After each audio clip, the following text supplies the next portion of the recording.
नमस्कार। सबसे पहले अपर्णा संत सिंह का बहुत बहुत धन्यवाद कि उन्होंने मुझे ये मौका दिया। उनकी मैगज़ीन गृह स्वामिनी के लिए वीडियो के जरिए आप सबसे मुखातिब होने का मैं उनको बहुत शुभकामनाएं देती हूँ कि उनकी मैगज़ीन दिन दूनी रात चौगुनी तरक्की करे और बहुत नाम करे। मैं प्रस्तुत हूँ अपनी कुछ कविता से और मेरी पहली कविता है जिसका शीर्षक है मेरी कविता। मेरी कविता एक जंगली फूल है, कोयल की कूक है, किसी पहाड़ी से बहता एक निर्झर झरना है। इसे अपने व्याकरण में मत बांधो, दोहा गज़ल मुक्तक में गिरफ्तार मत करो। इसे जंगली ही रहने दो। ये मेरे भाव हैं, इन्हें निर्झर बहने दो। ये मेरी प्रतिध्वनि है, इन्हें यूं ही कूकने दो। ये मेरा प्रतिबिंब है, इन्हें यूं ही खिलने दो, यूं ही महकने दो। इन्हें महज प्रकाशित करने को सीमाओं में मत बांधो। ये सुंदरता अपनी खो देंगे, ये संज्ञा शून्य हो जाएंगे। इन्हें यूं अव्यवस्थित ही रहने दो। इन्हें बोनसाई मत बनाओ, इन्हें यूं ही बहकने दो। इन्हें दायरों में मत बांधो, ये भावहीन हो जाएंगे। इन्हें जंगली ही रहने दो, इन्हें निर्झर बहने दो। मेरी दूसरी कविता है चित्रकारी। अब नहीं होती चित्रकारी शब्दों की, अब नहीं होती चित्रकारी शब्दों की। धरा भी नहीं बनती कोई कागज़ और आसमां एक लिफाफा। रश्मियाँ नहीं उकेरती अब कोई शब्द पानी में। सूखी है नदियों की स्याही भी और सुनसान है मन का धरातल। सब पूर्ण हो शून्य हो गए हैं शायद।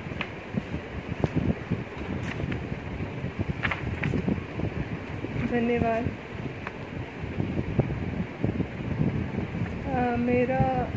मेरी अगली कविता है आज़ादी। ये थोड़ा व्यंग है और फरमाइएगा। सोच रही हूँ इस बार मैं भी आज़ादी मना लूँ। किसी गरीब को भोजन दे, उसे भूख से आज़ादी दिला दूँ। किसी बच्चे को विद्या दान कर उसे जीने की आज़ादी दे दूँ। अपने सीने में कैद ख्वाहिशों को रिहा कर खुद को भी आज़ाद कर लूँ।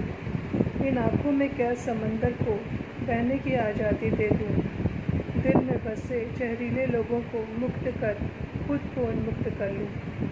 तमाम यादों ख्यालों को विदा कर खुद की खुशियों को आज़ादी दे दूँ। इसके जश्न को देखा है अब तक, अब खुद भी जश्न मना लूँ। खुद से खुद को आज़ादी देकर मैं भी आज़ादी मना लूँ। धन्यवाद। मेरी अगली कविता है नीम। नीम के पेड़ पर आधारित है। नीम तू इतनी कड़वी क्यों है, क्यों खुद में इतना जहर समाये बैठी है। नीम तू इतनी कड़वी क्यों है, क्यों खुद में इतना जहर समाये बैठी है। क्यों खुद में इतनी कठोर हुई जाती है। क्या तू प्रकृति की कोई ठेकेदार है, दुनिया का जहर सोख कर करती उन्हें खुशहाल है। व्याधियों को भस्म कर देती सबको स्वास्थ्य है। बता नीम तू इतनी कड़वी क्यों है। होना पड़ता है किसी को तो कड़वा, थामना पड़ता है किसी को तो दंड। घर में समाज में शांति बनाए रखने के लिए, सुचारू रूप से चलाने के लिए किसी को तो सोखना पड़ता है विष। दुनिया की मिठास बनाए रखने के लिए नीम क्या तू वही दंड है, वही नीलकंठ है। बता नीम तू इतनी कड़वी क्यों है। धन्यवाद। मेरी ये अंतिम कविता है जो नशे पर आधारित है। नशा है एक फंदा, गंदा है ये धंधा, जो भी इसमें फंसा फिर कुछ नहीं बचा। ये है एक माया जाल, है इससे दूर रहने की सलाह। जीवन कर देता ये मुहाल, हो जाता है बुरा हाल। ये तन की है सजा, मन की है कज़ा, इसमें नहीं किसी की रज़ा। नष्ट किए इसने कितने परिवार, देता प्रश्रय चोरी और व्यभिचार। समाज का है ये एक नासूर, कर देता अपने सारे दूर।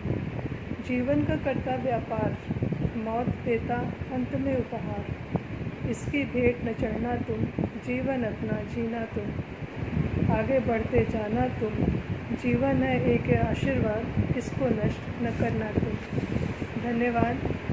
अंत में मैं आप सभी को आभार व्यक्त करती हूँ और बहुत बहुत शुभकामनाएं देती हूँ अर्चना जी को और उनकी मैगज़ीन क्रिस सामने को। नमस्कार।